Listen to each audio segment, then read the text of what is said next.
Okay, good afternoon, everyone, and welcome to Smudcast number 622, Return of the Jedi reduced Star Wars to a repeatable formula. And this is from The Escapist from In the Frame. And it came out, let me see. It came out January, just a few weeks ago. It's got 23,000 views. And I don't know, talking about Star Wars is getting kind of lame. It's kind of lame. It's a dead franchise. We have to move on. Yeah, we all know that there's a formula, whether it's a hero's journey or whether it's the pattern that episode 4 was used from JJ Abrams in episode 7. It's this, I mean, yeah, we get it. Popular stories follow a pattern. It's not unknown. We've heard of this before. Doesn't matter if it borrows from itself or another story or serials from the 70s. It doesn't really make a difference. If it's how it's done, the content works, it makes sense, and we like the spectacle that is the space opera genre. So, sure, I mean, he's not wrong, this guy who says, I don't even know who this guy is actually presenting this. It's not Yahtzee? No. Okay. Haven't heard this guy. Well, I don't know who they got hired in Escapist because there's no one left. So, Well, there's Yahtzee and the leadership, and that's about it. the Yahtzee show. That's pretty much all it is. The Yahtzee show. I'm just looking at through the recent videos, and it's like so apparent that like Yahtzee is carrying this dead weight. Like Yahtzee's video 231K. The next video that came out a day after has only 7,000 views. Wow. It's just barely a fraction of what Yahtzee can do. I know. It's kind of strange how everything's just sort of like we just want the thing and we don't care that your website is a magazine or used to be a magazine or whatever the heck the Escapist is anymore. I don't even know anymore. It's just a blog. Like a blog Yes. that barely anyone reads. Yeah. And who knows what happened to Movie Bob? Is he still working? Is he doing He came back. Apparently he came back. Oh. Like that's like a cycle that like Movie Bob becomes too woke to handle, so they fire him. And then the leadership of the Escapist somehow changes, and then they rehire him. It's just I don't get it. Like nobody else wants Movie Bob. Only like he always ends up at the Escapist. Oh.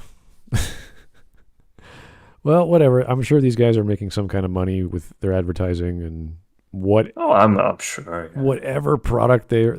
Is it just game reviews? I don't even know anymore. I honestly I haven't really followed like the model at all. But Yeah. like how do they actually make money? Like because like for me, what I see is that Yahtzee is like carrying this entire business. Yeah, I remember going to the Escapist. They had a bunch of comedian guys doing all kinds of fun things. Oh yeah, they even had Jim Sterling at one point before Really? he went insane. Oh God, Yeah, I have a feeling that we're so tired of all this crap, whether it's Jim Sterling or Movie Bob or IGN or Kotaku. We're just like, I don't care what they have to say. Yeah, And I just want like a straight up review, like yeah, Skill Up, at least like provides that. yeah, Skill Up's great, but with Yahtzee, it's like, okay, he's gonna be at least entertaining and fast and not take too much time. But when he has those after ones, those after the whatever he calls them, he starts getting personal or political, and you're like, oh, yeah, no, I don't like this anymore. Because he didn't really used to take like stances, like sides.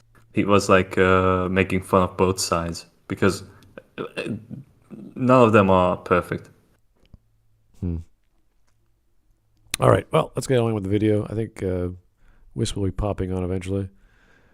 Copper Owl story. Yeah, we got to plan these ahead so we can't just like randomly get people like 2 minutes beforehand. So if you want to, again, if anyone wants to come on, just message me, message the mods. They'll be happy to redirect your messages to me and say what you want to talk about. I don't like doing things while we're doing it. It's not very effective. Yeah, there's an auxiliary Discord channel, I believe. Yeah, we always ask them if it was available. So, Movie Bob got beached blown back to sea with TNT. Okay, I don't know. Right. Movie Bob is Movie Bob. He's his own phenomenon. So good luck It's on a him. unique organism. Yeah, no one else is quite like him. So I'm glad he's alive and breathing, and he's got low cholesterol and other facets of health he's still looking after, which is good. Mountain Dew marinated chicken. It's it's gotta be in my dreams. That is the most American. Like I could try to think of all the ridiculous. Aside from that crazy chef we saw a few years back that was doing gross stuff. The guy that got a stroke. Yeah. The guy was cooking with one hand, and it's just like, dude, maybe you shouldn't eat that food. That you're this big. But I think the salad was the most disgusting thing ever. It was some weird, gross dessert he made, and it was uncooked. It's almost like telling stupid people to not be stupid is difficult. Well, don't eat sugar. Like, don't make everything out of sugar or starch or whatever the hell he was baking. And it was like, oh my God, that's gross. Like, get some good fresh ingredients first, then chop them up, and I don't care if you blend them or bake them. Just do something with them. Just have common sense. Don't just put them in sugar water and say, oh, it's dessert. Like, whoa. No, it's not. No. I don't want to remember that. Thanks, Smud. Put that image back in my head. It was a casserole dish or something. I don't know. It was gross. Yeah. I don't know. All right. We got 10 minutes and a half. Let's go.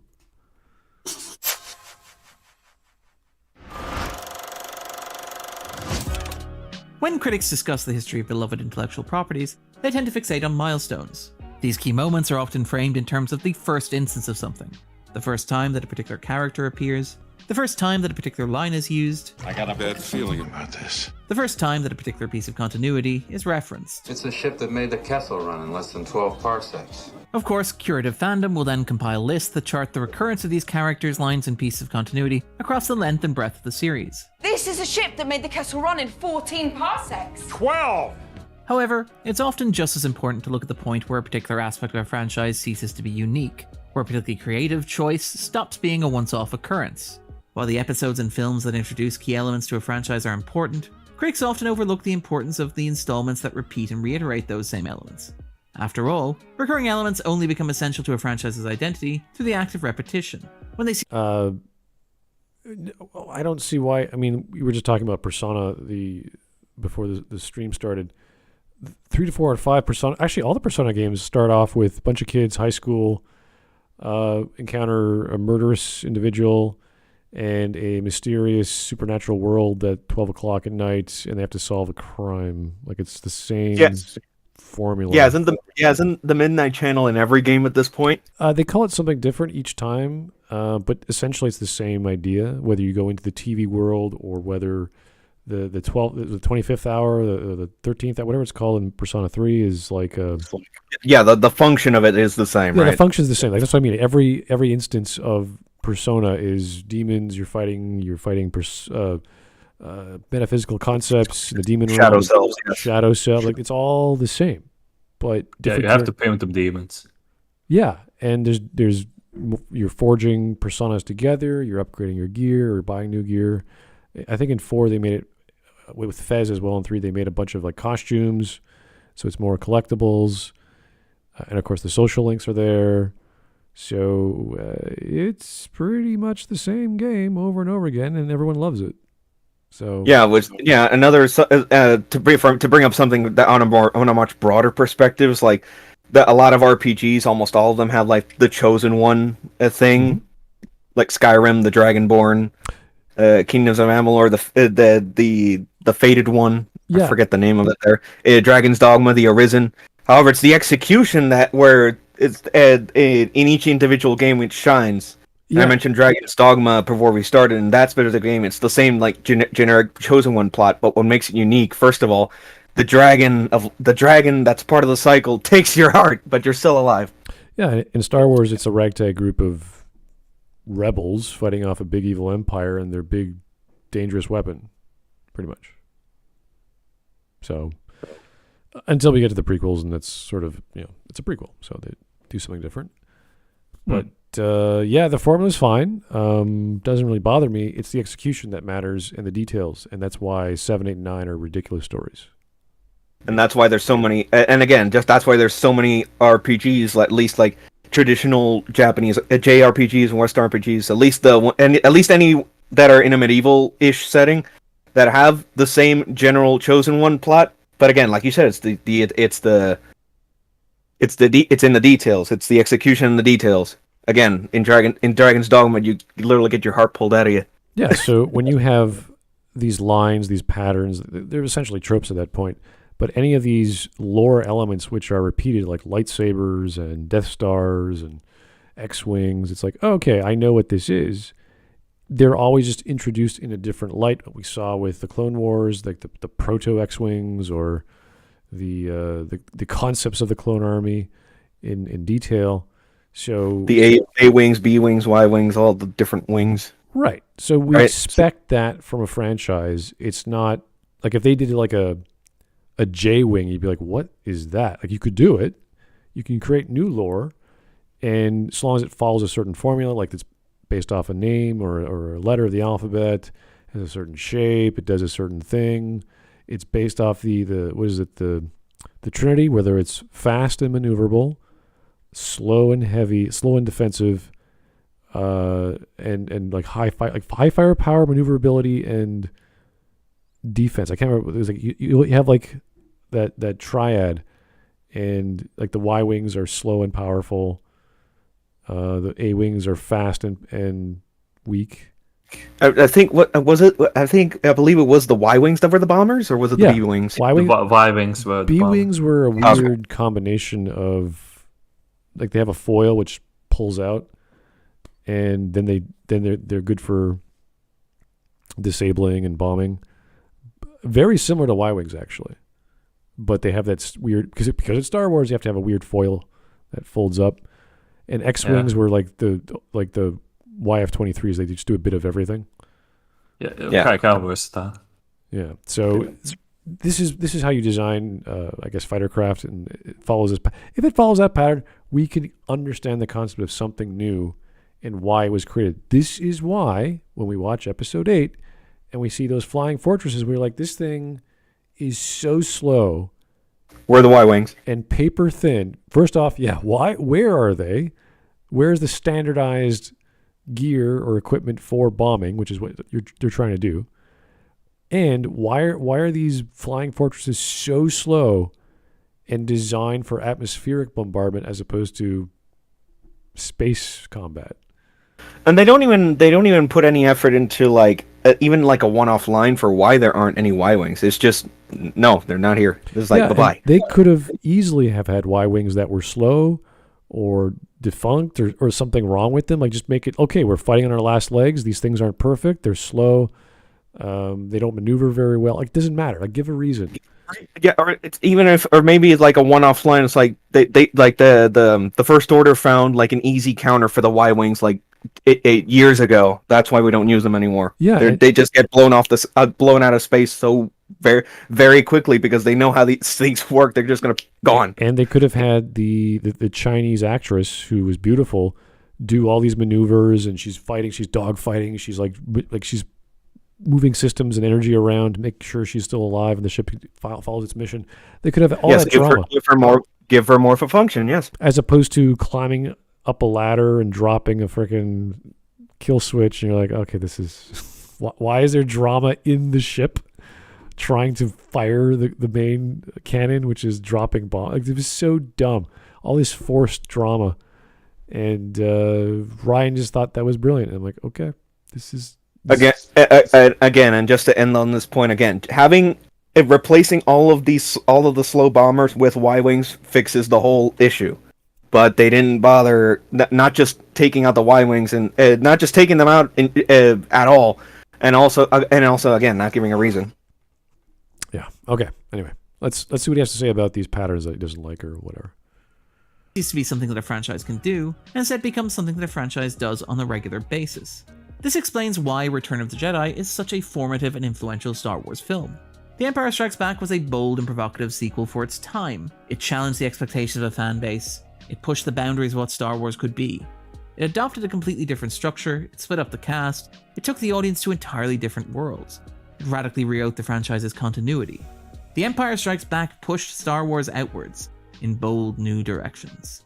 The modern Star Wars franchise has turned inwards, embracing nostalgia. The Force Awakens effectively mirrored the structure of the original Star Wars, while The Rise of Skywalker... I think putting a Mary Sue in a franchise is pretty bold. It's pretty crazy. I mean, if you could pull it off, I mean, go for it. But they didn't. It's like, what do you do with a... What do you do with a demigod? I don't know. Nothing. Oh. Or whatever you want. Like, no, you can't. You have to limit the demigod. You have to explain why they're so powerful, where the powers came. Like, you could make Superman in Star Wars. Go for it. Make this amazing character. You just have to explain it. Make the Chosen One be like an actual god. It would be such a shock to the lore, but it's something that we kind of saw with the Clone Wars, with the actual Chosen One arc, with the brother and the sister and the father.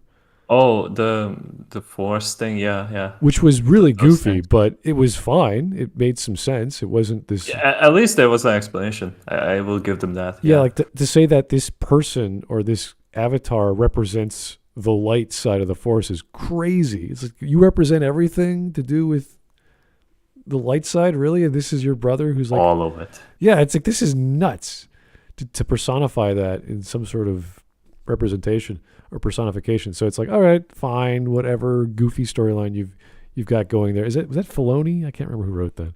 Yes, it's Dave Filoni. Okay, so wait, who wrote what? Rise of Skywalker? No, Clone Wars. The Clone Wars Chosen One sort of father, brother, sister storyline, whatever that was. He was. I mean, thankfully, it was just the one episode. I know, it was just like, whoa, that you're just reducing all the Force to that. That was crazy, but.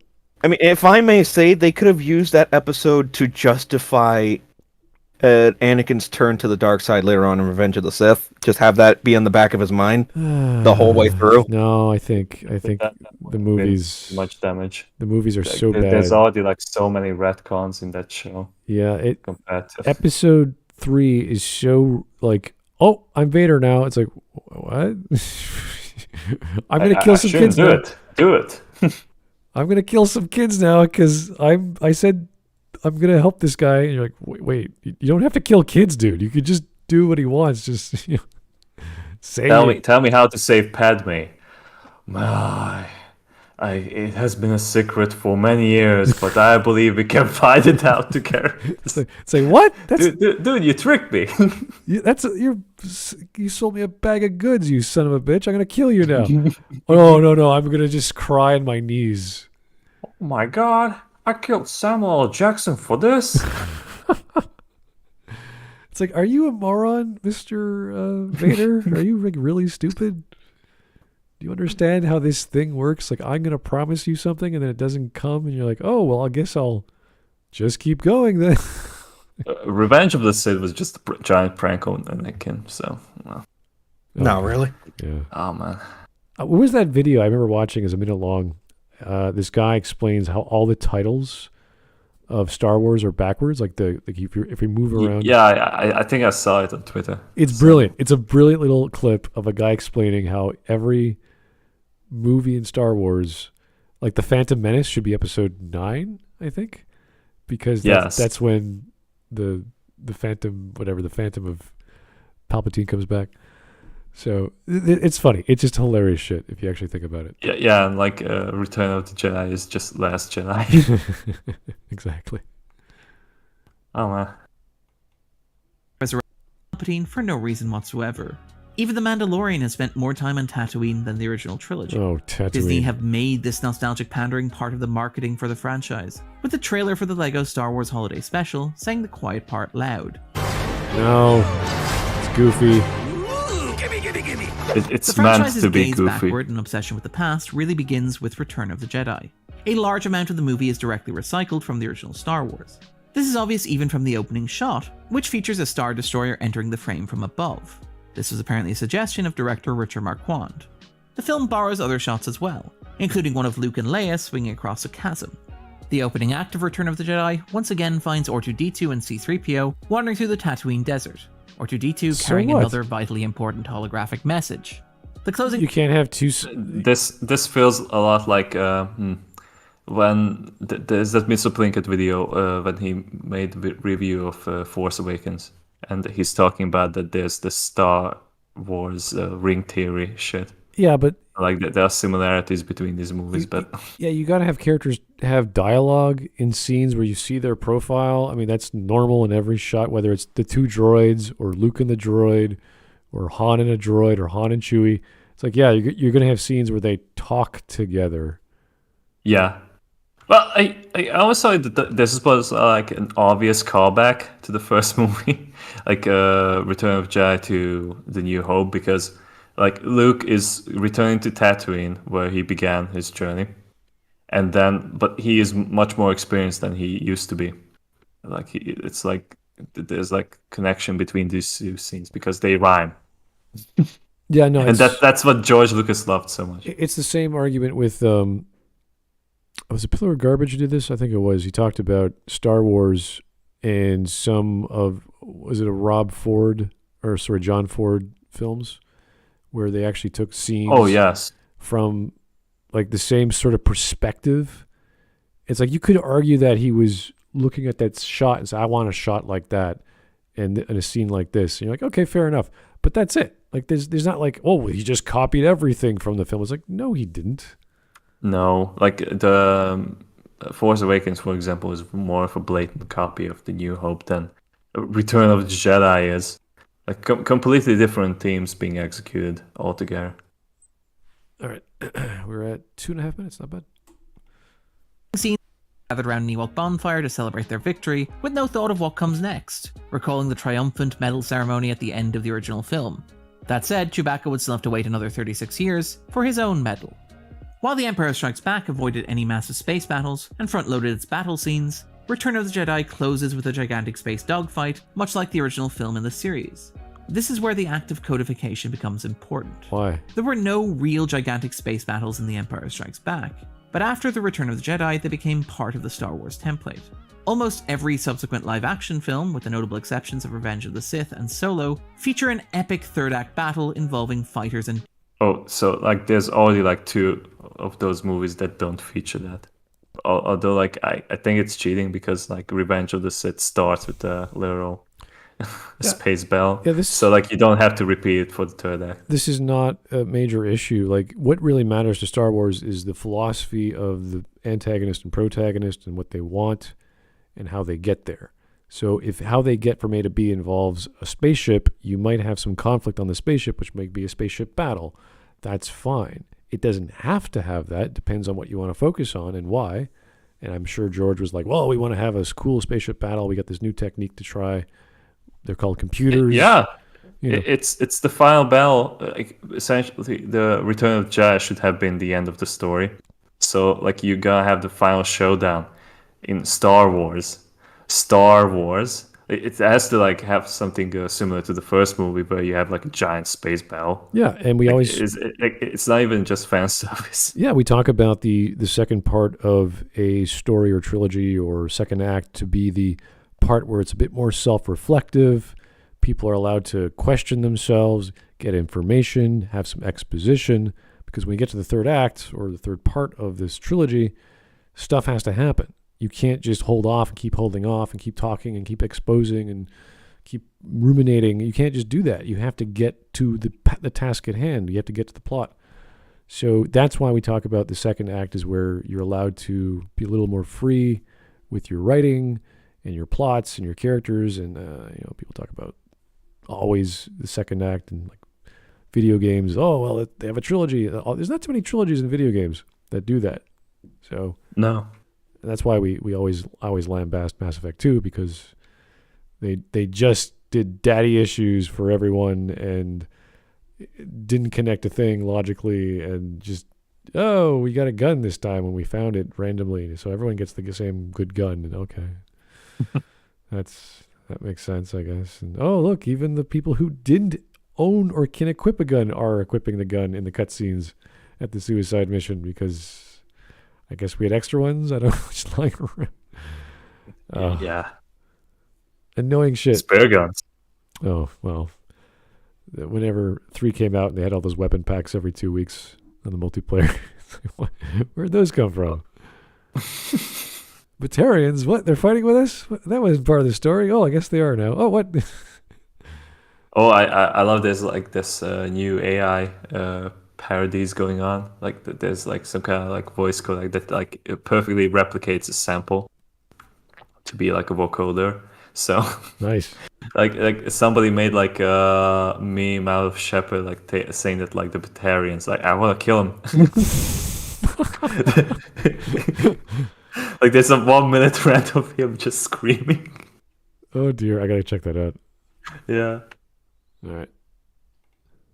Dog. Even the characters within the film seem aware of this. Star Wars ended with the destruction of the Death Star, a catastrophic loss for the Galactic Empire. In Return of the Jedi, the Emperor has commissioned another Death Star. There's no real indication why the second Death Star needed to be larger, beyond the idea of repetition. Did you say like Death Star? Like the Death Star. he had a failed take and for the Galactic Empire. In Return of the Jedi, the Emperor has commissioned another Death Star. There's no real indication why the second Death Star needed to be larger. Yes, it's the Death Star. Come on, like just do another take. It wasn't a lisp. He literally said Death Star. And he just said it right in the last line. The fuck? Take a breath. Maybe listen to your audio clip after you record it. Nobody double checked this. Like this channel has like over 1 million subs. The Jedi. This is the tar. I can do oh my it. god! What if there's like a death tar, like a real death tar? Look at it. Maybe. It's Darth Vader. Okay, here we go. Darth Vader. Dude, did you just say Darth Vader? Darth Vader. There is actually a bootleg that actually calls him Darth Vader. Oh. My favorite is Dark Helmet. my favorite Chewbacca. Your helmet is so big. Chewbacca. No, there's a bootleg toy that calls him Chewbacca. Take out the W. Okay. Of repetition escalation as an end of themselves. After all, the original Death Star could destroy planets. There's really only so far that you need to scale that ability upwards. More than that, the vital design flaw on the original Death Star was a shaft that was so large a torpedo could fly to the core. On the second Death Star, that flaw has been so enlarged that an entire fleet of rebel ships can fly to the core, detonate it, it's and escape incomplete before the Death Star explodes. Bigger is not always better. The second Death Star almost feels like a metaphor for what Return of the Jedi is doing, repeating the beats of the original Star Wars, just louder and more confidently. The Death Star becomes another part of the Star Wars template, evoked with Starkiller Base in The Force Awakens, and with the super weapons on... Yeah, but that's just JJ Abrams being JJ Abrams. Like, who cares? Like, they could have done anything with Episode 7. And the Death Cannon. The what is it? The Death Planet? What is this thing? The Death Moon? It's the same thing from Sonic 3 and Knuckles. No, the Star Destroyer, the Death Cannon.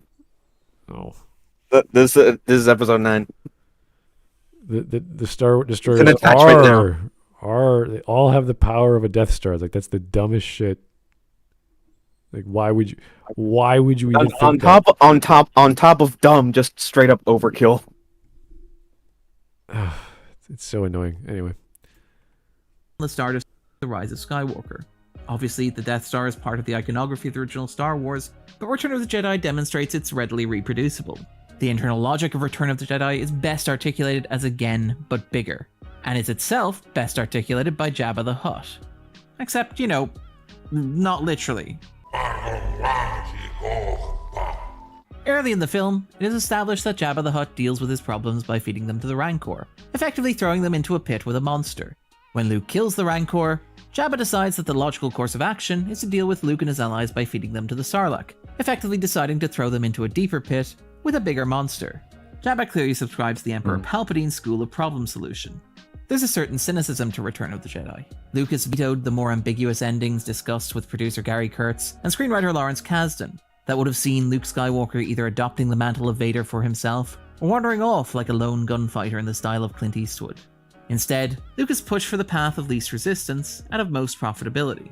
According to Harrison Ford, Lucas vetoed killing off Han Solo because he Didn't think there was any future in dead Han toys. Lucas would part ways with Kurtz during production, Kurtz arguing that Lucas was motivated by toy sales rather than artistic integrity. More fundamentally, there was a palpable sense that Lucas just wanted the movie to be done. Return of the Jedi was produced while George Lucas was going through a divorce from his wife Marcia Lucas, who'd worked as an editor on all 3 films, and who contributed an incredible amount to their success. More than that, Lucas was creatively exhausted.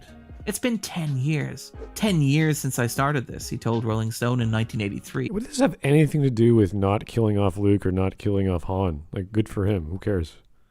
He just like went into like the area where it's like nothing like the first movie, so it's like he has to like go into this tangent, so you forget about his original point. Yeah, it's like, oh, he's going through a divorce. He just wants the thing to be over, so he didn't kill Han. It's like, what? So it's kind of like Jabba the Hutt because he acts like Palpatine because he likes to do like the bigger thing. So anyway, Return of the Jedi was like where George Lucas was creatively exhausted. But by the way, like so.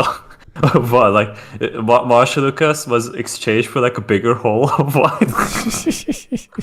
Yes. Where is this going? Yeah, this is so tangentially rambly. It's like, oh, this happened, then this happened, but plus this was also happening. You're like, okay, and it was like this has nothing to do with the original. Yeah, if it was like, oh, he wanted more toys, and Hasbro said we want more toys, and Lucas signed a deal for more toys, and this guy says, well, he wanted more toys. It's like, oh, the story is he wants more toys. It all makes sense. Thank you.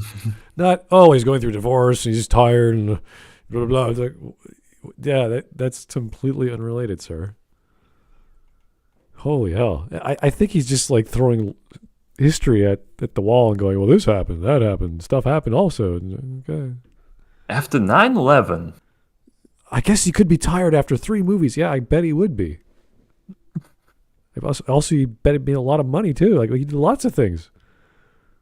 He was more interested about selling toys than the movie. Okay, it seems like George Lucas is a good businessman. It seems like he knows what he's doing when he's finishing his entire trilogy and going to make money off the franchise perks. Oh yeah.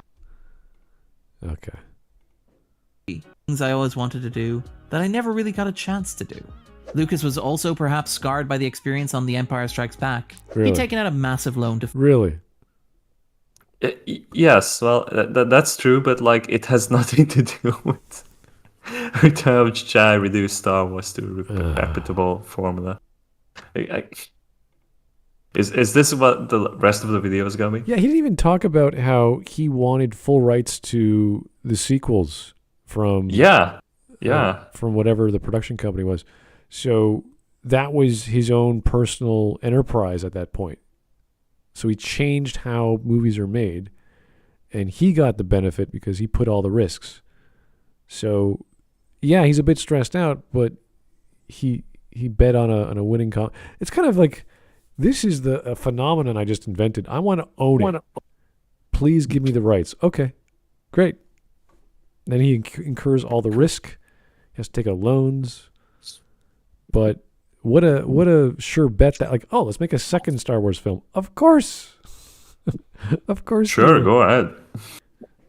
Yeah, so good business decision on Mr. Lucas there.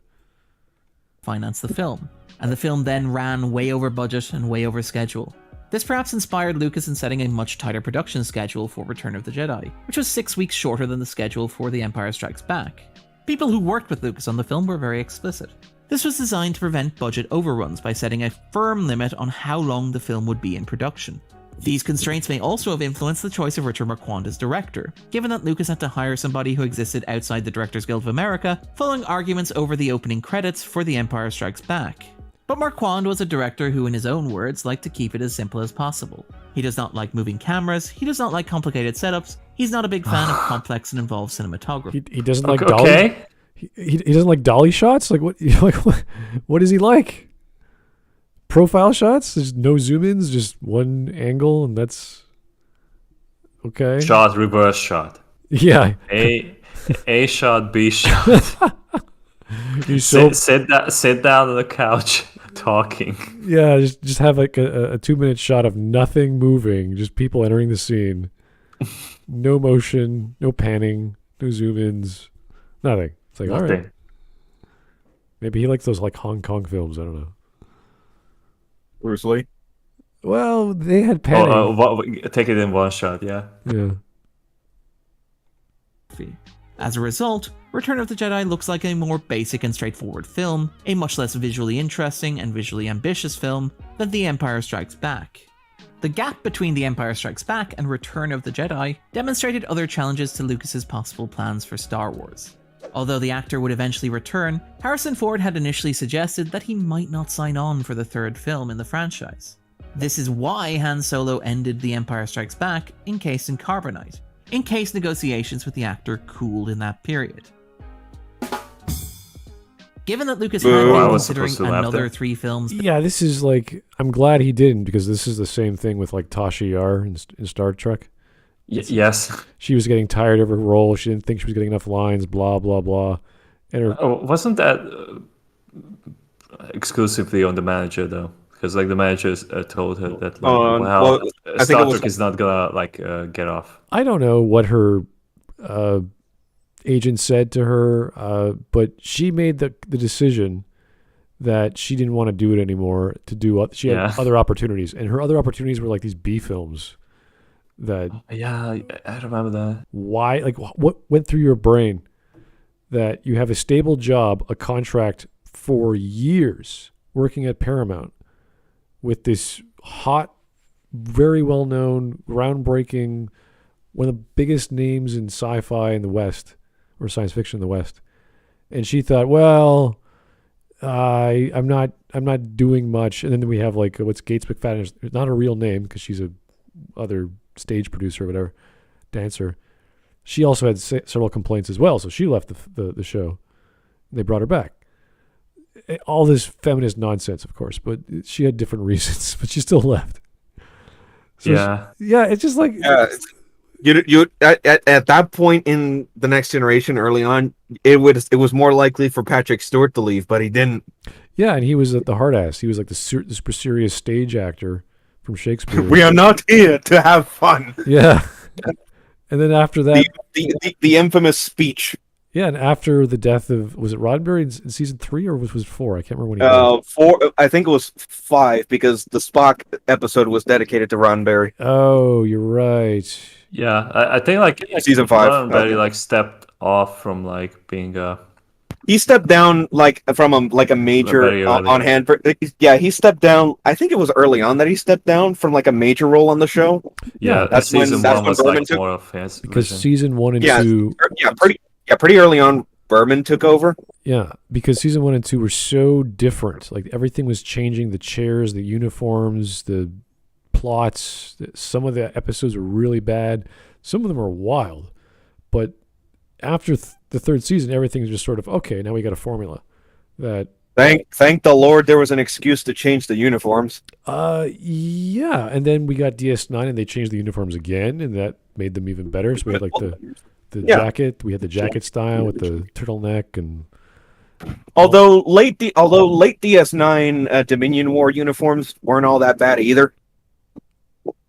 Not as good, but not all that bad. Yeah, it's just when you think of spacemen, you think of like some sort of form-fitting material that's easy to tear or move, and it sticks to your body. It's very flexible. Like you want something futuristic, not just like dress pants and pajamas. It's like, okay, well that's quite Nothing gets close to Kirk's green uniform. sash. It's Yeah, great. yeah. No, not even the sash. Just it was the entire green top half Oh, it was good. It was for no hilarious. reason. And what's her So name? good. The beehive lady with the crazy hair. She wanted a Uhura? skirt. No, the blonde Was yeoman. What's her name? I can't remember her name. Yeoman. Oh yeah, like it's another actress that left early on. Yeah, and all she wanted was her big beef. She wanted to show off her legs. So all the ladies on the the old series had to wear skirts because she was a professional dancer or something. She was like, "What? You're not." For some reason, I thought you were talking about Lexana Troy. I'm just like, wait a minute, that's not right. No. TOS. Yeah, this is. Yeah, TOS. I can't remember her name. Bates, Yeoman, something. Although ironically enough, Majel Barrett was on TOS as well. For Different character, but she was there. Exactly. Funny times, anyway. Built around characters, that near miss with Ford might have sapped some of his enthusiasm for any Star Wars films beyond Return of the Jedi. This might explain why Return of the Jedi followed so many paths of least resistance. Return of the Jedi seems to be designed to close off as many paths as possible, to keep the franchise from going outwards and rein it in, closing the circle. This is perhaps most obvious with the revelation that Leia is in fact Luke's sister. Oh, you mean like how stories work? You want to resolve plots at the end of a story? Yeah, it's kind of how... I was going to say it's like, on top of being how fundamentally stories work, on top of that, that the fact that it's the end of the trilogy. Hello? Yeah, you don't just leave things open-ended and just, things just go away and people just walk off into the sunset together. And like, what? No. And all of a sudden, the First Order returns. Well, that just proved the potential of Star Wars, that it did like resolve almost everything of the trilogy, and it was still just open-ended enough to have the extended universe. So that's just me, though. Yeah, the EU. Interesting. Yeah. Rest in peace, Legends timeline. Luke. I always love those clones. Anyway. Empire Strikes Back had suggested that there was another Jedi out there. Originally, Lucas had planned to reveal that this Jedi was... No, it's not saying that there's another means that could be a suggestion that Leia is another Skywalker, because that was like last line that Yoda said before he died as well. Those two things are connected. It's not that there's another Jedi. Oh god, is he gonna say that Ahsoka Tano was planned from the beginning? Oh my god! Please, no! I don't need another aneurysm today. Even Lucas's scripts for episode 7 to 9 were so out there. I don't think anyone in the EU would have thought, "Oh yeah, this is the continuation of episode 7 or 6 rather." Yeah, it's like no one wanted to rewrite how the Force works. There's powers beyond the Force that cause the Force to be the Force. Whoa, this is nuts. Yeah, you could say it's forced. Also, wasn't the fact that Leia is Luke's sister, wasn't that a last minute rewrite? I'm asking because Tyler Preston asked that in the chat just now. I don't remember. It would not surprise me, but yeah, I'm not sure. I do recall the conversation about the reveal about Vader being Luke's dad was hush hush until the scene was revealed. Yes. Yeah. Up to that point, the actor had a completely different line. Yeah. Yeah, that Obi-Wan killed your father. That was the which thanks to the prequels is tangentially true. Oh no, Anakin was Vader by the time, for sure. Well, even in the Obi-Wan series, it made it very clear that he killed him, Anakin or whatever. Vader killed Anakin. In the sense, Anakin as a person, yes. Whatever that was about. That was... once I heard that, I was like, oh boy, this is not... It is really bad. I mean, well, just taking episode 3 is technically, yeah, he did leave Anakin to die, so you could say. But I mean, he was Vader by that time. He was not Anakin. The moment he choked Padme. Yeah. He gave up that.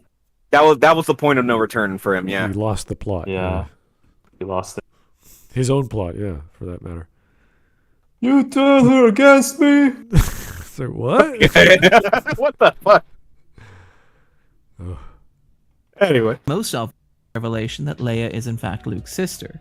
The Empire Strikes Back had suggested that there was another Jedi out there. Originally, Lucas had planned to reveal that this Jedi was a previously unknown character. However, because he seemed to want to wrap things up with Return of the Jedi, it was decided at the last minute that it would be Leia who would fill that role. This may explain why Leia has so delayed the narrative of Return of the Jedi. After all, when Luke confirms that she is his sister, that presumably implies that the man who stood beside her as Alderaan exploded was in fact her father. However, Leia seems unmoved by this. Leia seems to have no desire to reconcile with her father, nor to confront him. She's also entirely absent when Luke burns his body at the climax of the film. It seems evident that this big reveal that Wait, the climax of the film is the funeral pyre? What? Did he say that? I didn't. No, I think the climax is when Luke decides to say "fuck you" to the Emperor. Yeah. Yeah, true. That was the most powerful moment in the entire movie. Not the epilogue. What is he? Okay. Also, yeah. Now we know it was originally going to be another Jedi. They changed it to another Skywalker. Now we know. Thank God that was such a bad idea. Yeah, to introduce have a- like another. Yeah, new it's character. better. Can you imagine introducing a new character at the last part of your act? It's I'm the real Jedi. What? No. Well, yeah. I mean, back in the Portal 2 Smut talk was like we went through that in Portal 2 as well. They were going to create a brand new character for like the old Aperture, but they decided to just repurpose GLaDOS and for that backstory. Yeah. It's the same thing. They used what was already there. Yeah, I've seen murder mysteries reveal the murderer like as a character in the story, like 80% into the story. You're like, that's not like what you do in mystery stories. It doesn't matter if it's a murder mystery, but anything that's a mystery, you introduce all the pieces at the first act or the first part or the second chapter or up to the third chapter, and then you say, okay, now it's the pieces are on the table. Let's play with them in a certain way to allow the audience to figure out what the twist might be or what the reveal might be.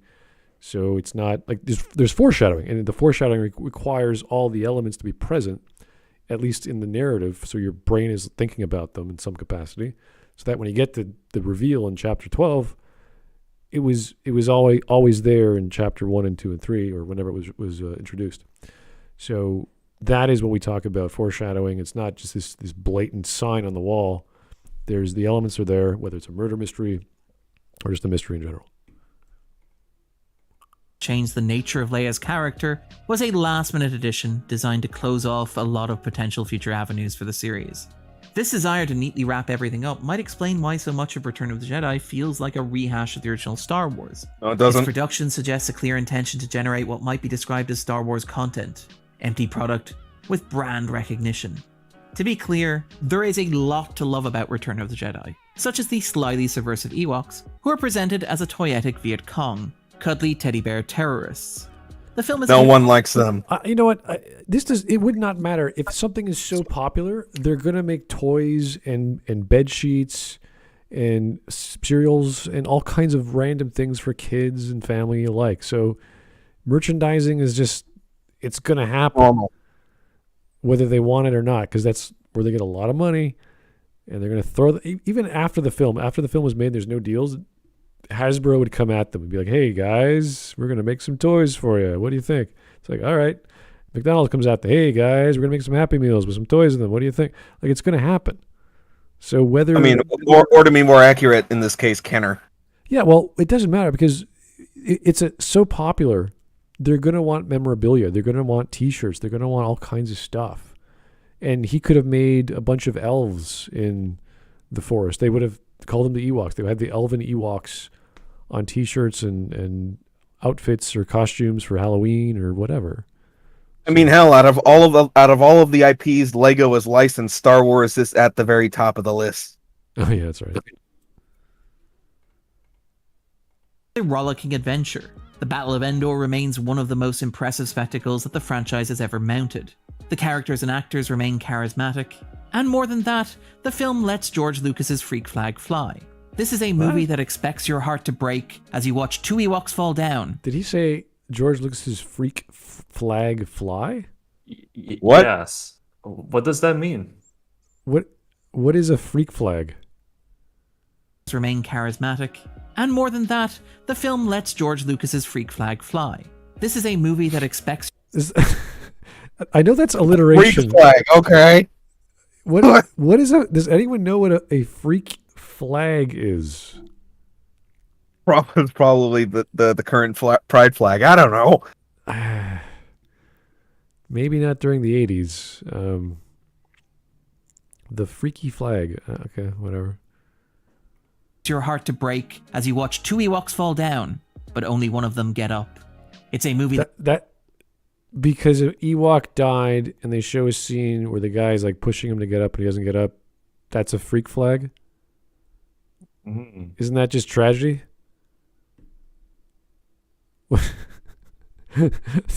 I've never heard the term freak flag before. Okay. Freak flag, used in reference to the open, proud, or defiant exhibition of traits regarded as unconventional. A dead Ewok is an unconventional trait? What? Ewoks are always unconventional traits. Getting shot by a blaster is an unconventional trait. Okay.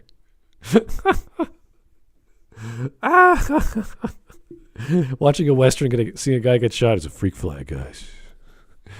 When someone shoots a gun at you and you die, it's a freak flag. Wasn't expecting that. Okay.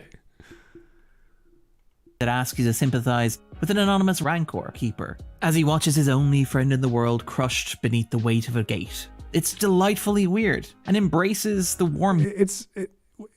What? How is it delightful? Why is why'd you pause here? No, why'd you pause here? No. This is okay. So two Ewoks, one of them dies, the other one's sad, and that's tragic. Then you have a guy and his pet. Doesn't matter if the pet is a dog or a puppy or a giant Rancor. It's still his pet. It's not freaky. This is Star Wars. Of course, they're going to be aliens and weird-looking things.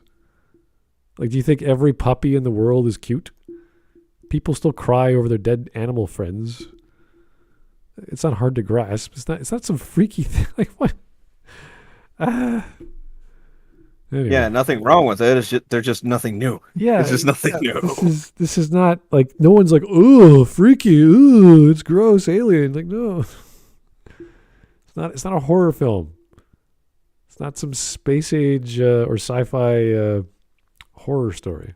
It's for kids. It's fun. Humanism of George Lucas's vision of the franchise, which doesn't get recognized nearly enough. That said, there's no escaping the sense that Return of the Jedi marks an outer limit of what Star Wars... The most popular franchise... The most popular franchise ever, yeah. Doesn't get recognized. I think like literally everyone in the world knows about Star Wars, even if they haven't seen the movie. Tyler Preston in the chat, is he calling Lucas a furry? I don't know what he's trying... This past minute is... I fucking... Anyway. This is insane. Wars can be. It sets a boundary on the franchise after The Empire Strikes Back had pushed outward so strongly. Wait. What boundary? What are you talking about? This guy is just making stuff up. It's a movie that asks you to sympathize with an anonymous Rancor keeper as he watches his only friend in the world crushed beneath the weight of a gate. It's delightfully weird and embraces the warm humanism of George Lucas's vision of the franchise, which doesn't get recognized nearly enough. That said... Okay, so he's talking about these scenes that have alien affiliation or affection for, which does not get recognized enough just because they're very, very minor scenes that no one really remembers that Yeah. This is like, well, I remember when the Rancor died and his trainer was sad. That's really touching. It's like, okay, you weirdo. It's such a like minuscule thing compared to like what is happening between Luke and Vader. That is the focus of the entire movie. Yeah, a tertiary character feels sad over the death of his ugly pet who would have destroyed and killed all the main characters. You're like, okay, good for him, but who is this guy? He has no name. He has no part in the plot. He has no reason to be there outside of he's a trainer for a giant murderous creature. So no, we don't feel any remorse or drama. No, but I saw it. I thought about it. Okay, buddy. The sense that Return of the Jedi marks an outer limit of what Star Wars can be. It sets a boundary on the franchise after The Empire Strikes Back had pushed outward so strongly. In repeating so much of the original Star Wars, it was Return of the Jedi that codified what Star Wars could be. Deserts, droids, dogfights, and Death Stars. It's no small irony that in his effort to seemingly be done with the franchise, Lucas reduced it to a repeatable formula. So much of the franchise that would follow would just become reiterations of this reiteration. Perhaps Admiral Akbar had a point. It's a trap! I've been Darren Mooney, and this was... What? How is it a trap? What is he talking about? No. This is following up to the freak flag. So now it's a trap, like as in like a guy who pretends to be a girl, But it's actually an alien or something. Yeah, it's an alien. What a mishmash of rambles. Holy Jesus. At least it's only 10 minutes long. God damn it. Who makes these dumb videos? These are pointless. I know lore. I'm going to talk about a movie from 40 years ago. Okay. Star Wars, I'm good. What was the last Persona 4 question? What? We're not talking about I fell asleep. What is... No, don't worry about Where are we in the video? it. We're done. Don't worry about it. We're just done. We're watching Lego from Copperal. He's got Darth Vader. It looks like Batman, but really Darth Vader thing going. That's kind of cool. Neat. I was going to say Darth What Smug, if they but are okay. the same person? Well, they got the Imperial logo on their helmet there. That's kind of neat. Maybe they are the same character. They're just having a different helmet. They're all stormtroopers. When did he bring up Star Wars? I thought we were doing Persona 4. Oh, that was yesterday. Although we did talk about Persona today as well, but you know. Yeah. These are B. I think that's a B-wing. No, that's not a B-wing. Sorry, that's the. Is that the A-Wing? No. It's is it Phantom Menace or is it the second film that has this? It's Obi-Wan's weird-looking flying. The thing with the buttons. Where are... Or the memes right now. Copperal Lego stuff. Yeah. Yeah, it's cool. That's the weird one on the left. It's Boba Fett Slave 1. Oh, Slave 1. There you go. That's what I was thinking. And it's the Slave 1. That is the name.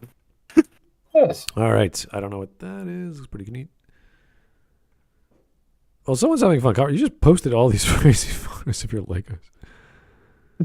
It's pretty cool Legos. That is the official Lego Smudcast set. Yeah, wow. Lego Smudcast. There's a kitchen. There's a kitchen in the ship. That's cool, yeah. Oh wait, is that the thing where you shoot stuff from? It looks like a kitchen. Yeah, I don't know if you want to put that in your cockpit. Oh yeah. Or how gravity would work with that, but yeah. Like gravity works the way it needs to be. Oh yeah, Star Wars. Anyway, here's Copperal again in the super chat. Boba Fett was originally going to be Vader's brother. Wow, that's weird. Oh God, thank you that Lucas was. Oh, that is so stupid. Yeah, I know. There's the fact that he got divorced from that wonderful woman who acted as an editor to make Star Wars on the map.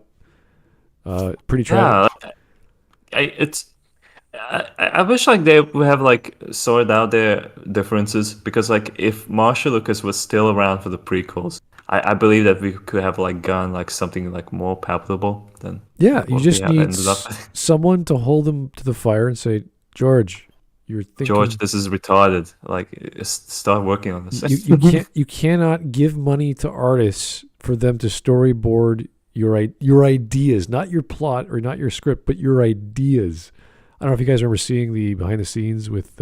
Yes, it's so uncomfortable. Like they do these gigantic swaths of design artwork, concept art. Yeah, I like this and this one too. Yeah, he wants the design for like whatever version of Alien. It's, oh, this is good. I like this when he circles it, and then they take that one and they make another 12 versions of that.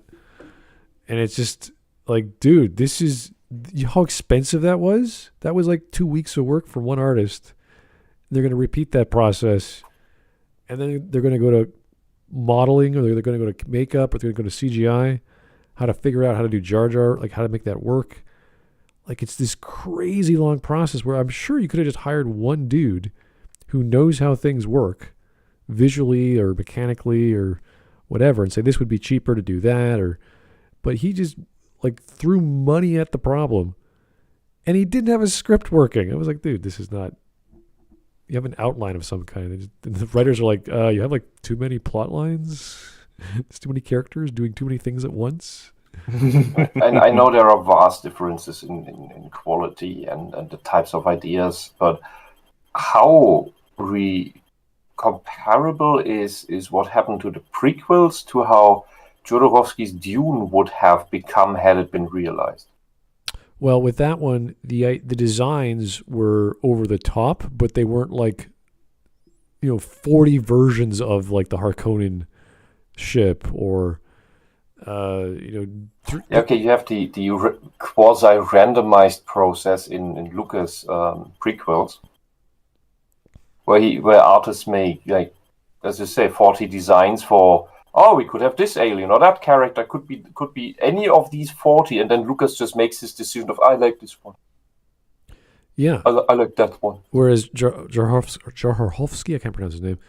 Jodorowsky. Once he had that scrapbook of all of his concepts, all the main scenes, all the main designs, he was like, okay, now I can make this film because in my head it all makes sense. I have a visual for everything, and I just have to get the money to get that going.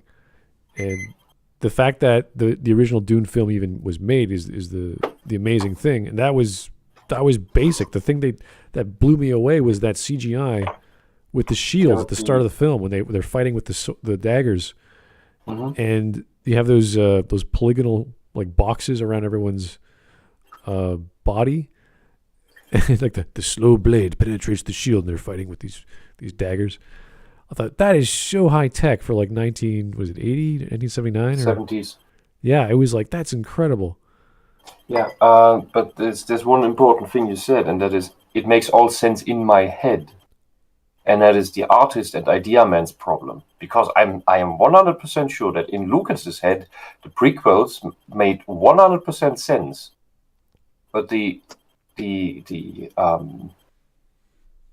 master is different from the amateur artist in can he translate that?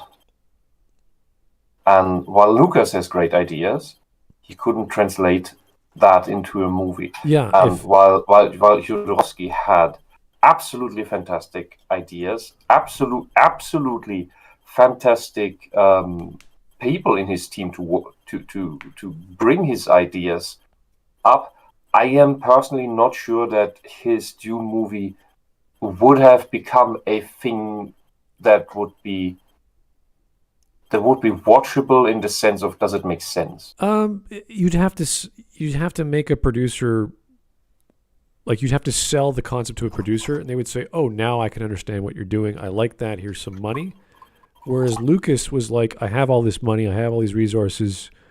What am I really good at? Ideas. Let me go in the creative team, and I'll just sit there, and I'll give directing and writing and producing to someone else. Like that's what he should have done, because his ideas are things that people should argue with, because he knows how to make a film, but he doesn't know how to bring these things to life in a practical sense that people can understand.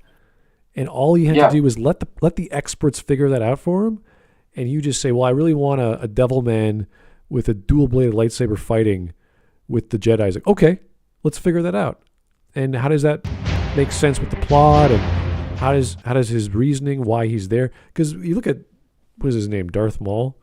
He was inconsequential. He's like, why are you even here? Why? We will get revenge. I am that guy who killed Jedi. Yeah, it was like, what? He has a double-bladed lightsaber. That's his personality. That's his entire personality. And despite only having this little personality, it was more than Rey Skywalker ever had, because his toys sold. He did have revenge on the mind. What revenge for what? I don't know, but it was certainly revengeful. And he got his just desserts, seeking revenge. Yeah, but this is what I mean. Jodorowsky's Dune project ran out and couldn't run enough, or didn't run enough already on the franchise name, the brand name for Dune. Lucas could run with Star Wars because he had the resources himself from previous Star Wars, and could let this go through. And this is my thought about Jodorowsky's Dune, which is something that we can all imagine to be absolutely astonishing, but cannot really fathom, despite all these crazy creative ideas coming together to a full movie, because there are a lot of crazy, creative, amazing ideas in all the stuff that made Lucas's prequels, despite whatever he decided from. But there's all the stuff that was discarded.